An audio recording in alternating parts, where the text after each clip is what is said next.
questions that you have.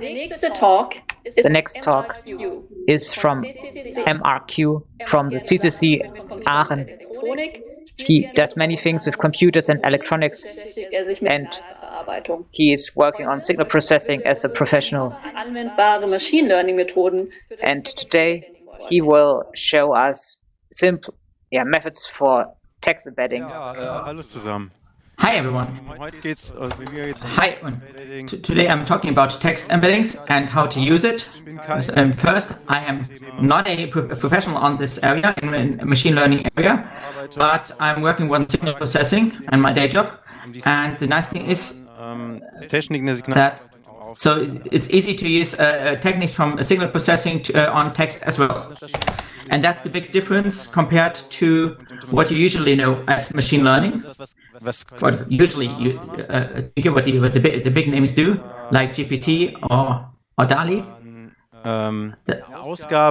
or where you generate output that looks nice for human beings. But in this case, the computer doesn't understand what goes in, it doesn't understand what it does, and what comes out. And difference to that, text embeddings is producing an output, like shown here in the last row here, creating an output, a vector of numbers. This is something computers can handle, a representation of the input text. And that you can do computations on that, or the computer can do it. And if you expect, well, I'm more the compiler person, I'd like to have a syntax tree as the output instead of these numbers, then let's say this graph-based approach, they tried in the 70s in artificial intelligence, something historical, and it turns out this didn't work because it can't cope with ambiguities and natural language. So first of all, a couple of terms here. Maybe you know it from university. Vector space is in general a space, Zahlenkörper, where you can do addition and scaling. So it's not even necessary to do division on that one. Coordinates is the representation of a vector by a sequence of numbers. Each vector can be represented by a sequence of numbers. Dimensions is the degrees of freedom. In a simplified way, it's the number of dimensions, but there are vector spaces with infinite numbers of dimensions. Anschaulich auf einer Zeichenebene dargestellt. It's made not possible to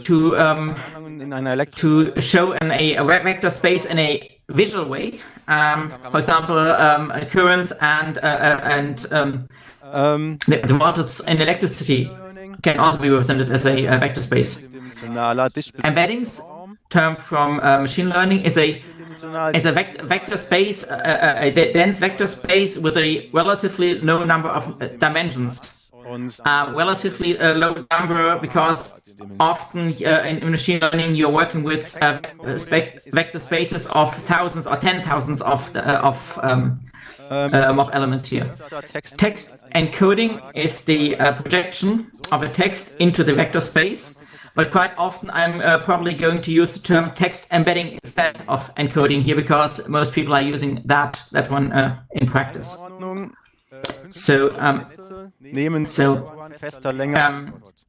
Artificial neural networks only takes vectors of a fixed length as input. But text usually you enter in a sequential way, symbol by symbol.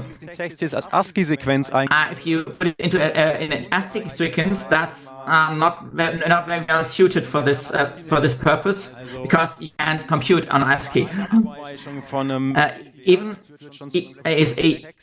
a small difference in the ASCII value could mean a large change in meaning in a text.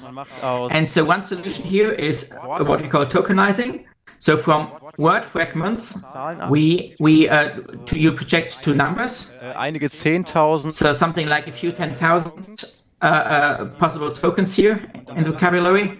Encoding. And what we do is we do a one hot encoding, meaning this about 10,000 tokens we project into a vector with dimension of 10,000, which is 0 everywhere except for the one position that represents this specific token here. So that's what we use when we use text representation in general. But if you want to make use of that, we are going to embeddings instead. One of the first algorithms there was word embeddings, or in particular word-to-vec, the reference implementation here. So we have a fixed vocabulary here, ein paar hundertdimensionale Zahlen und a few hundred dimensions, and projecting into that. And next one would be sentence embedding. ganzen Sätzen that would zugeordnet werden. that would map a full sentences into single vectors. Also Machine learning is very much in flow. So you could say wenn ich mich is it a theme, a topic? If I spend some years on that, won't it be outdated in like a year or two? And I would say no. So first of all, we have a very clear API here. You have a function that takes string and returns vector here. And even if at some point I would switch from some open source libraries, some open source directors that I'm going to present here to something commercially available, some larger, it will have the same API here. Dann String in, vector out. und dahinter ist dann auch, oder eine Folge ist, man And what it also means is that you can map foreign representations, other representations via linear translations into that. So if you have some large embedding, you can continue with different encoding as well. And with those text-to-image systems, we found out that these natural language processing step is very, very important here. So this is a quote from a paper. Large text models, for example, T5, from generic large text models, for example, T5, pre-trained on text-only corpora, are surprisingly effective at encoding text for image synthesis. beim Backenmalen, weil wir als Text verstanden haben, also because you had was den Text, ich hätte gern ein Bild eines Panzers. Because you wrote a text that said, I would like to have a text of, would like to have an image of a panda, and then the program would produce a picture of what you wanted based on the text you've written. Ich werde hier eine Familie von I will show a family of models. They are called S-Bird. Autor des Originalpapers, da gibt es diese Website. They are from the author who wrote the original paper. Encoder presentation for transformers. So the abbreviation comes from Siamese bidirectional encoder representations from transformers. Der praktische Vorteil an der Stelle ist aber The practical advantage is Open Source und es gibt that it's open source, there's open data models. der Code ist Open Source und die That means the code is open source noch für braucht and you have a lot of resources available. unter Apache 2 Lizenz. And it's licensed under the Apache 2 license. Ich würde sagen, der Tipp an der Stelle ist, die Lizenz ist eher frag einen Anwalt, weil But in this case, I would rather say ask a lawyer when you actually have to deal with the license, hat sich noch keiner richtig da durchgeklagt, es wird noch kein Fall vor Gericht verteidigt, because it's still somewhat unclear and there have been no court cases. weil man ja kein abgeleitetes Werk erzeugt. Es wird ja When you generate pictures with this, because no one knows if the generated image is actually yours, legally speaking. anteilige Urheberrechte, sondern es wird eine erzeugt, die der Ursprung So copyright is tricky. geschrieben hat. Ja, und der andere Vorteil ist, es ist Python. The other advantage is that it's Python. Läuft auf einem ganz normalen PC. It's running on a completely normal computer. Batteries included. Man kann im Prinzip That also means that you have batteries included. das auch zeigen. And I'm going to demonstrate Das this. ist mein erstes Embedding.Pi. Das findet So we have the script, mein erstes Embedding.Pi, so my first Embedding.Pi. Habe ich die Datei hochgeladen, ansonsten seht ihr sie in voller Länge. And I've uploaded the file, and you can also see that I have the code here on the screen. And I also need to install the package sentence transformers, Also nochmal irgendwie so 400 Megabyte Python, which will be an additional 400 megabytes that you need to download. die Abhängigkeiten, um nicht alles im Local installiert zu haben. Yeah, you need this additional code. Diese Datei da. Then we have the file. Sind im Prinzip You have the first two lines, which are only import statements. Zeile. The third line Das Modell is loading the pre-trained model. Mini LM6 runter. So it's downloading the model, 100 Megabyte. which is roughly 100 megabytes. Also bei Linux jetzt in Dort Cache gespeichert. And it's typically stored in Dort cache on Linux systems. Runtergeladen, wenn man If you have the newest version, then it's typically only downloaded once. dass die Datei mehrmals runtergeladen wurde. But it can happen that the file is being downloaded several times. Mehrere Sekunden.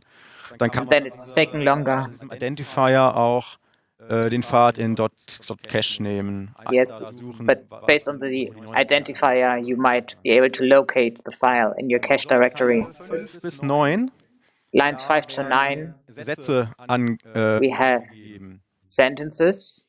Die ersten beiden Sätze, The first two sentences sagen wir Verkehrsverhältnisse. are talking about traffic. Gefahren, sie ist im Taxi im Stau stecken geblieben. So he used the bus, she was stuck in a traffic jam. And the third sentence is about ordering pizza. Relatiert.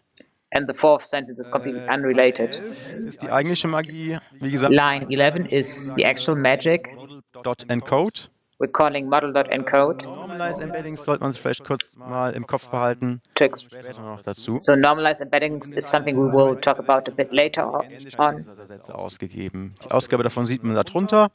So we will see the output from the code, Die ersten beiden.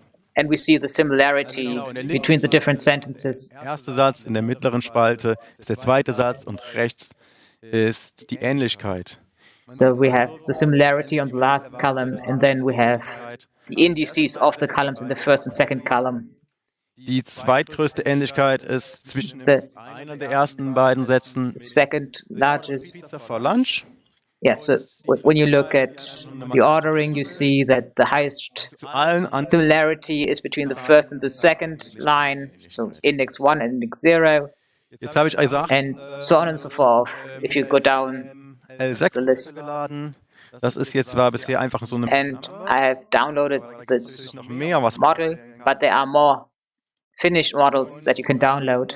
Das sind jetzt einfach mal eine Auswahl an And this is a selection bisher benutzt. of models that I've used so far. Das erste Modell, This der große Vorteil, first model klein, has the advantage that it's very small, 14 Megabyte hinterher im RAM. just 114 megabytes, and it's fast.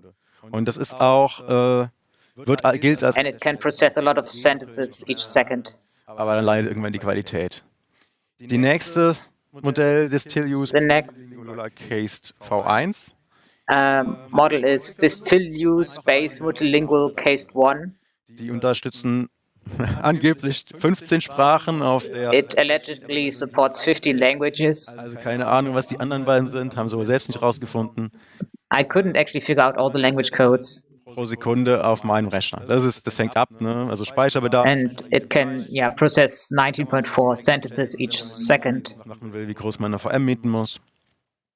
Yeah. Clipfit L14, Then there's ClipVit, das ist, which is interesting, das which is a model Texte verarbeiten kann. Das that can process images and text as input und Texten and can tell you how similar a text is to an image and vice versa. das ist immer der hinterstehende Code, aber nicht unbedingt die gleichen Gewichte. But the code in the background does not necessarily use the same weights. Nicht Texterzeugungs, Bilderzeugungsnetzwerk, wo man dann mit It's Sätzen yeah, schreibt, was du it's an image generation network that generates images. kann man dann noch weitere And on the website, here Das ist so ein that I bisschen linked to. You can see more examples. Modell und der untere Link So the first one is a description of the different models, aktueller, aber dafür and the second link, sozusagen. yeah, also has information about these things. Dann wollte ich noch kurz was zeigen. Hier sieht man auf Zeile 11 So in line 11, true. Das heißt, there we have normalized embeddings equals 2. Embedding Vektors ist 1. That means the length of the individual embeddings vectors is 1. Länge 1 heißt, wie in diesem Beispiel, was ich hier zeige, So length of 1 means zweidimensionaler Raum wird that reduziert auf eine eindimensionale Kreis. a two-dimensional room is being projected into a one-dimensional room, which can be represented as a circle. Freiheitsgrade oder 511 Freiheitsgrade hat, macht keinen großen Unterschied. And it doesn't actually make such a big difference if we have like hundreds degrees of freedoms or just 12. Es gibt keine Ecken, wo There are im Mittel no corners deutlich weiter von allen anderen where ist als points are significantly further away und than also von diesem Algorithmus ein fast further away braucht man also ist, in a different space. man gewinnt vergleichbare Ausgaben. So when you normalize, you gain comparable Also zum Beispiel noch eine Ebene points dann soll in smaller spaces. am Schluss normalisieren, weil And in general, you want to normalize at the end gekrümmt wird. because otherwise you have a curvature in the data. Jetzt, Okay, so ich gehe mal kurz zurück die Zeit. okay, I still go a few steps back. So in line 15, so we see similarity equals NP dot of these the two sentences, Vergleicht die which means I compare the similarity by a dot product, dot multiplication, Endposition heißt Skalar meaning scalar product, what I show on the right hand side here. L2-Norm nicht. Usually you would use the L2 norm, the Euclidean distance.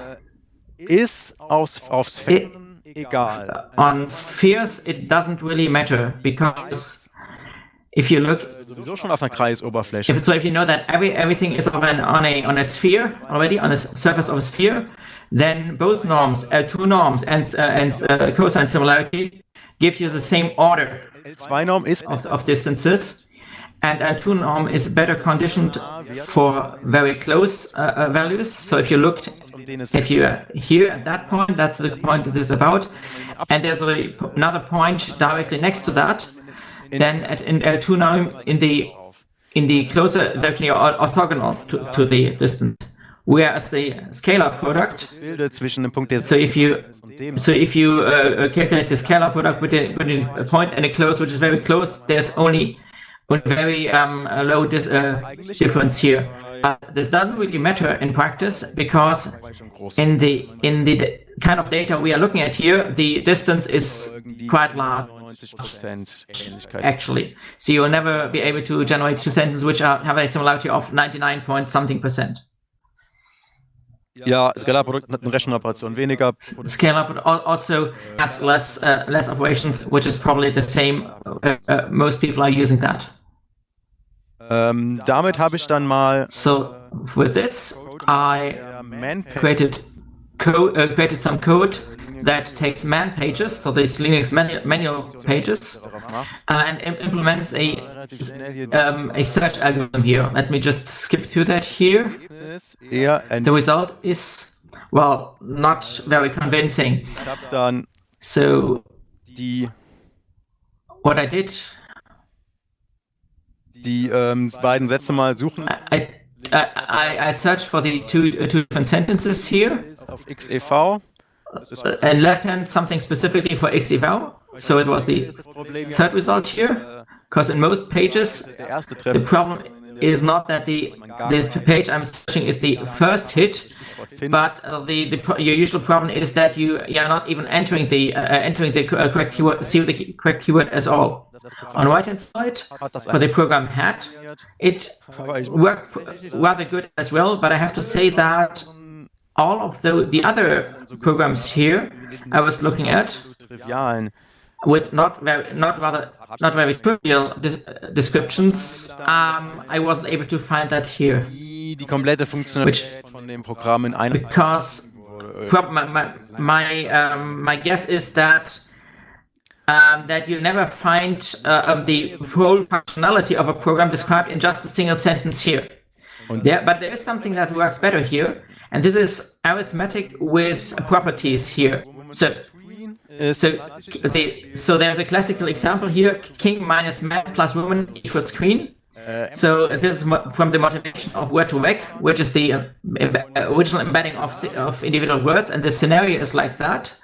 You transform three individual words into this embedding space, and then you do calculations on that.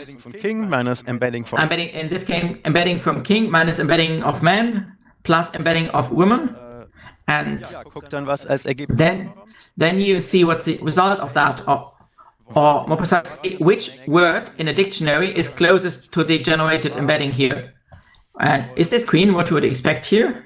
And there are some examples in the literature where it didn't work that well, but in our case here, it was, I think it was mini LM, L6 that I used. It worked pretty well. So I used the whole A-spell vocabulary here, which are 126k words. And what you can see here, queen is the first result here, the highest ranked result, capital spelling. But directly after that, there's king already. Yep. Could be some small distance, like 1,000th here. So second column here. Nehmen wir einfach mal ein bisschen mehr man raus. Let's subtract a bit more of man and more women here, and then we see that the distance between queen and king is a lot higher here. And a couple of other words in between, like royal, a gender-neutral royalty here. And this calculation also works with other properties, like Berlin minus Germany plus France. First result is Paris. What we'd expect semantically here? And summer minus hot plus cold equals winter. So I think this worked surprisingly well. But what can we do with that? So if you don't really work on semantical here, it's just playing around. It's a toy here. But we can think of something more practical here. So assume you have an e-commerce shop here, an online shop, and the user created an input that you couldn't really work with. But because of the embedding that you're doing as an online shop owner here, it turns out that the next word, the next product here is lamp fixture. But the user might be looking for something that's larger, less convenient and more professional here. So if you are a web shop owner, and if you basically if you were to take all these non-hits manually, this is not possible because of the number. You need to do this some way automatically, and these property vectors here, you can do statistics about that and do some automatic analysis here, and that's what I would like you to carry you through the next couple of more theoretical slides here. Matrix multiplication, which is which is typically not displayed very nicely, but if you want to do it visually, you should write it like this. So you have the left matrix there on the left, and on the top right you have the second matrix, and then you see that it's always multipliziert werden. the row from the bottom left matrix multiplied by the column from the top right matrix to generate the new matrix C. A ist die Transformation. And Die then Bedeutung lässt sich auch komplett you can say that, yeah, matrix A is a transformation an der Diagonale of B. spiegeln. But you can also mirror Kommt the values Ergebnis die raus. along the diagonal, Transposition, which is called transposition. weil die Transposition So here we have a transposition of B, Transposition von C. and then we also have the transposition of C. Matrizen, There are wichtige Spezialfälle. special cases for matrices. Das ist So we have diagonal matrices, auf die diagonalen a Einträge. matrix where there's only non-zero values on the diagonal, Zu den Farben wollte ich sagen, dass diese Farben, and die ich hier verwende, about the colors. ist nichts, das hebt nicht die Bedeutung hervor, dieses So this is not about the Farbkodierung von meaning of the cells, but it's about the resistance that is encoded with this color, or also emphasized with this color. Einträge skaliert von dem Eingabevektor, This is just the scaling of the input vector, Werte auf der Diagonalen bilden. and then you have the inverse values on the diagonal. Der andere wichtige Spezialfall sind Orthogonalmatrizen. The other special case is Jede Spalte orthogonal matrices. jeder anderen Spalte ist, jede Zeile auf jeder anderen Zeile So you have die Länge 1 haben. rows and columns that Das have special relationships so that you see the different values in specific places in a matrix, so that they are actually orthogonal to each other. Das heißt, entlang der Diagonalen die Matrize. That means you have a mirroring along the diagonal, Egal, also diagonale Matrizen sind Längen erhalten. and Ich habe hier einen Vektor diagonal matrices keep the length of the input. auch nach der Multiplikation die Länge 1 behalten. That means if you have initial length of 1, after the multiplication you still have a length of 1. Der Singulärwertzerlegung. And then you have Das Schweizer the singularity value es ist partitioning, sehr universell, which is gibt aber very in universal. der Regel eine schnellere Methode. Also But there also exists faster methods. funktioniert. Und meistens gibt es irgendwie eine Methode, die ein bisschen schneller ist, aber das ist And egal. sometimes, yeah, you might find something a bit faster, but Rechnen. Und wenn ihr wirklich we are not, but here in this case, we are not mit Sinnengewalt in a competition. könnt ihr, während die läuft, euch Gedanken machen, wie es schneller geht.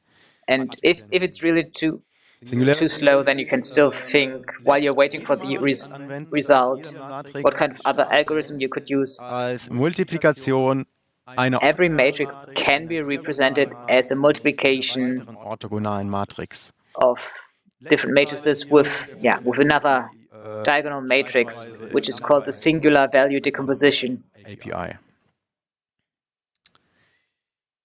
So, jetzt einfach mal auf ein Beispiel angewendet. To show an example, Hier die Matrix A. Die ersten we have the matrix A. sind linear unabhängig voneinander. The first two lines are linear independent. Die Zeile ist die lineare Kombination der ersten beiden Zeilen. The fourth line is linear combination of the first two lines. Zerlegung.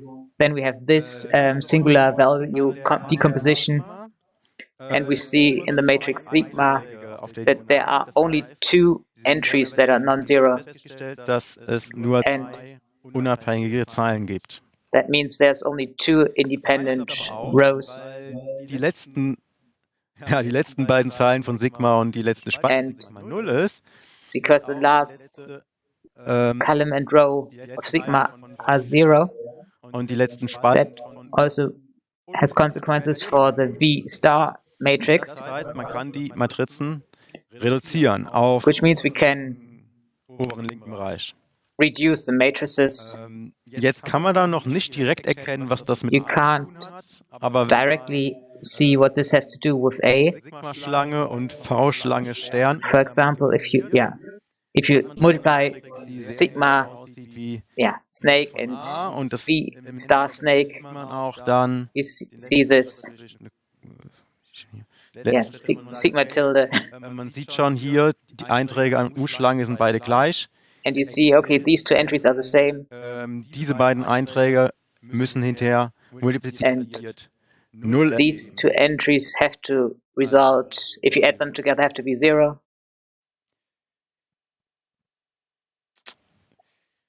Ja, was kann man da also mit Texten machen? What can you do with texts for the singular value decomposition? Artikel. I've taken 2 news articles, Die ich hier auf den Folien habe. and I have these sentences from the news, and I've taken these sentences Also jeden and put it into the model, keine Zuordnung zu and irgendeinem. I didn't do any tagging Dann daraus eine Singularverlegung gemacht. and did a singular value decomposition with the input. Im Prinzip Zeile für Zeile When you process line for line Matrix als in the matrix as an embedding, gibt sich dann in der Matrix V Stern then you get in the matrix V star die Bedeutungsachsen im the Text. Das heißt, meaning of the meaning of the input. Bedeutungsrichtungen, also Bedeutungsausprägungen, die man im You basically get the direction of the meaning. Sigma oft shows einzelne mit oder how frequently Text vorkommen.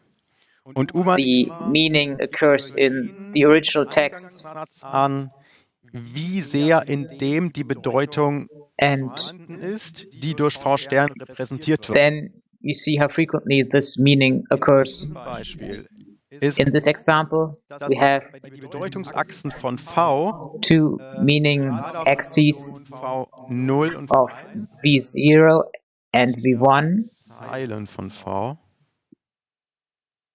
Ja, So müssten Zeilen von V sein. it should be the rows of V. Einfach im Code gucken, den ich Otherwise, check the code if this is not the rows of V. Zeilen V0 und V1. So we have the rows of V1 and V0. Wohl die Assange und Fischstäbchen zu trennen. Also warum habe ich So they seem to separate Julian Assange Julian Assange and fish fingers. wenig miteinander zu tun haben? And we know that those two don't have anything to do with each other. Unabhängig sind in diesem Vektor. Und genau So we see that they are independent in this vector space. Transformation. Der Ursprung ist verschoben, einfach weil, And naja, after the transformation, the origin is moved, hier im Künstlichen but you still see. und hier So you see here the origin, und hierüber ist die Julian Assange Richtung. Also and you see those 2 directions for each meaning, for the Julian Assange meaning and the fish fingers meaning. einem Satz, der transformiert wurde. Man sieht aber auch anschließend Dimension V2. But you also see dimension V2.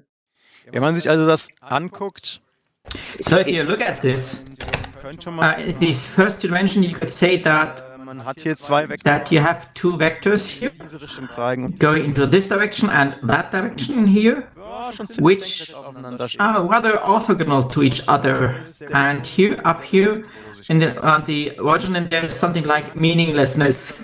So if you look at the sentence here, like this one here, sentence 6, the problem is not very complex. Kann jedes Thema So this could be about every problem here, or sentence 7. But it doesn't look like that in this moment. So this could basically put into every single place in an article, and it would still fit in. ein bisschen verändern. It wouldn't change the meaning in any way. Hier But opposed to that, sentence 1 here, von the Assange an die USA spielt, so the der ist definitiv which is sent about Assange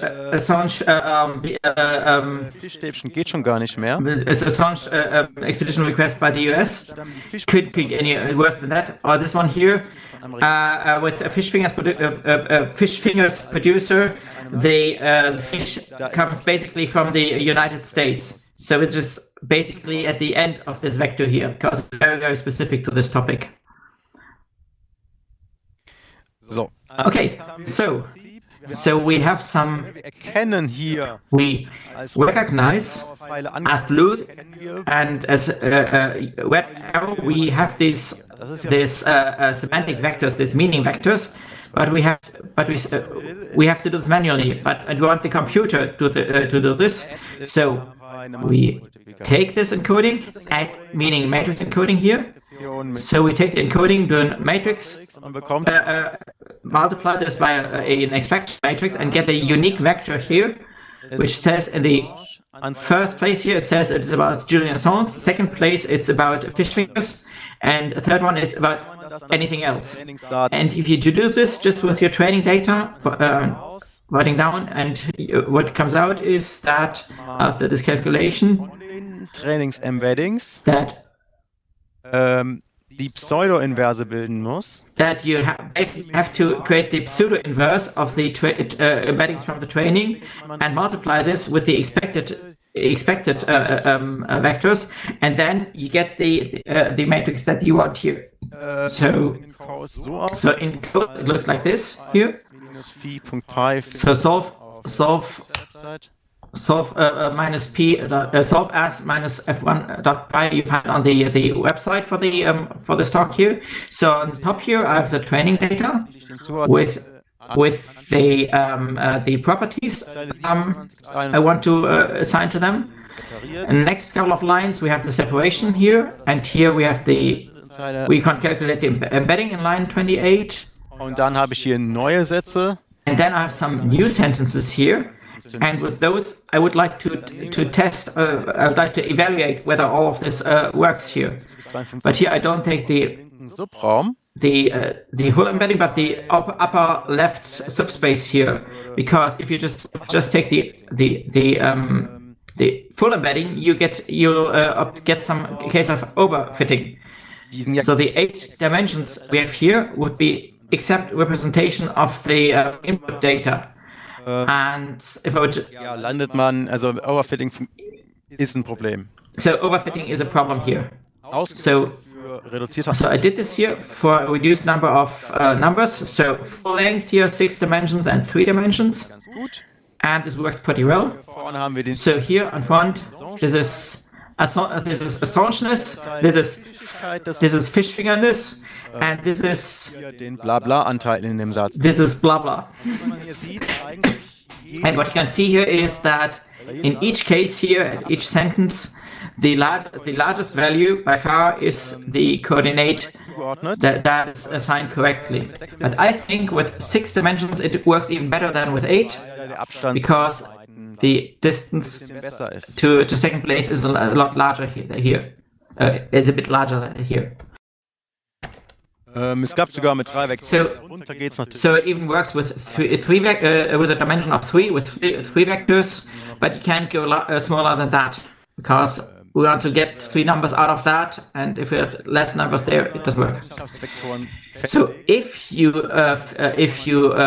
define your properties, you need to be careful here. So I didn't check all of that. So that's how I would approach other kind of data I'd like to map. So be close to 0, no large offsets here. If you would like to separate different topics here, then maybe use one hot encoding here.